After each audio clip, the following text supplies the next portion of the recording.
Patricia, bonjour. Bonjour. Merci de prendre le temps de nous parler aujourd'hui parce que ton rôle est très important, auprès des gens qui vivent avec le VIH, plus particulièrement des femmes, n'est-ce pas? Bien, dans le fond, moi, je suis travailleuse sociale à l'hôpital Sainte-Justine. OK. Puis, dans le cadre de mes fonctions, dans le fond, moi, mon rôle à l'hôpital Sainte-Justine, c'est d'offrir un suivi, un accompagnement aux femmes qui ont un diagnostic de VIH et qui deviennent enceintes. Puis, par la suite, je les accompagne tout le long de la grossesse. Et par la suite aussi, quand le bébé naît, bien, vu qu'ils viennent souvent dans la première année de vie du bébé, ces mamans-là et ces parents-là viennent souvent à l'hôpital, à la clinique d'immunologie de l'hôpital Sainte-Justine pour tester le bébé, pour s'assurer qu'il soit négatif.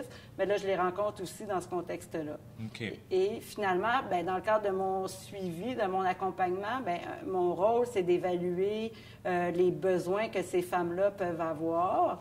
Parce que c'est souvent des gens, la réalité là, de mon contexte de travail, à moi, c'est vraiment des femmes qui viennent souvent d'arriver, qui sont en statut de réfugiés, précaires, que c'est souvent des gens d'origine haïtienne ou africaine et qui sont en demandeurs d'asile aussi parfois, que c'est des statuts précaires, que dans mon évaluation, finalement, je vais évaluer aussi les besoins de soutien. Et c'est dans ce contexte-là que je peux référer là, ces femmes-là au service de la Maison Plein Cœur pour l'accompagnement à domicile là, par les intervenantes qui font ça. Je comprends. Puis parfois aussi, il y a de l'accompagnement aussi pour les rendez-vous médicaux. Ils viennent les accompagner pour les rendez-vous médicaux. OK.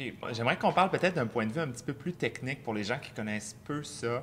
Quand une mère est séropositive, qu'elle a un enfant, quelles sont, je veux dire, les chances, quelles sont les chances que l'enfant soit séropositif lui aussi? Oui. Bien, dans le fond, si elle n'est pas médicamentée pendant la grossesse, mettons que c'est quelqu'un qui ne sait pas, qui n'a pas passé de test, qui ne sait pas qu'elle a le VIH et tout ça, bien, elle a une chance, entre guillemets, un risque sur 4 que de transmettre la maladie. Alors, c'est 25 quand tu n'es pas médicamenté. Et si tu connais ton diagnostic ou on l'apprend pendant la grossesse, on commence à te médicamenter là, vers la 15-20e semaine de grossesse. Mais là, à ce moment-là, le risque devient 99,9 des femmes qui sont médicamentées ne vont pas transmettre le VIH au bébé. Dieu, c'est incroyable. Oui. Donc, quelqu'un qui connaît son diagnostic, qui est médicamenté, peut avoir des enfants. Tout à fait. Ouais. Et pas risqué de transmettre. Exactement. On s'entend qu'à 99,9 là, je veux dire. Oui, c'est ça. C'est vraiment là. C'est ça. C'est vraiment depuis les 20 dernières années, là, même 25 dernières années, là, on n'a pas de transmission quand les mamans sont bien suivies au niveau médical et qu'ils prennent bien leurs médicaments. Est-ce que vous sentez qu'il y a encore une forme de culpabilité? De stigmatisation des femmes qui ont le VIH pour avoir une espèce de pression à ne pas avoir d'enfants? Est-ce que parce que je pense que c'est méconnu. Oui, c'est ça. C'est comme une croyance qui, je trouve, qui se maintient là, dans le temps que c'est parce que tu as le VIH, tu ne peux pas avoir des enfants, ou parce que tu as le VIH, tu vas transmettre obligatoirement le virus à ton bébé. Puis c'est pas ça la réalité. Il y a plein de monde qui ne savent pas ça, effectivement.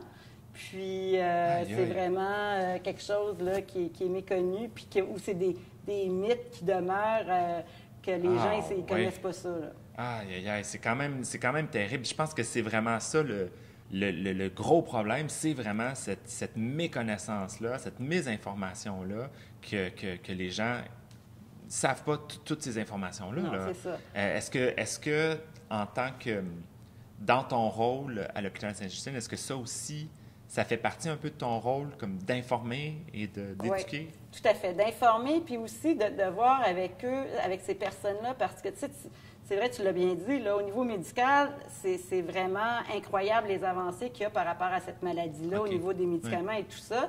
Mais c'est comme si, en tout cas par rapport aux femmes, parce que moi, ça, c'est ma clientèle, ça demeure très tabou. Hein? Le VIH est encore très caché, très tabou. Pour ces femmes-là, c'est souvent la crainte de penser que qu'est-ce que les gens vont penser d'elles et tout ça.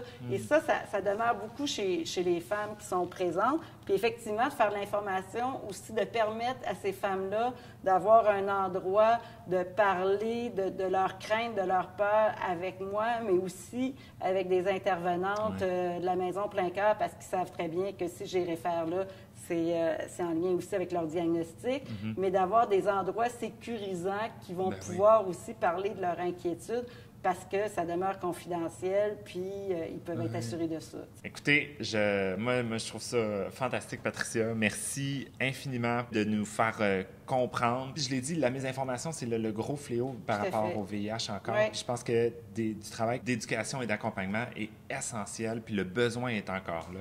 Fait que, franchement, merci. Je te lève ma perruque. C'est bon. Ben, merci. Puis merci d'avoir pris le temps de nous parler de ça aujourd'hui. OK. Merci. En plein cœur.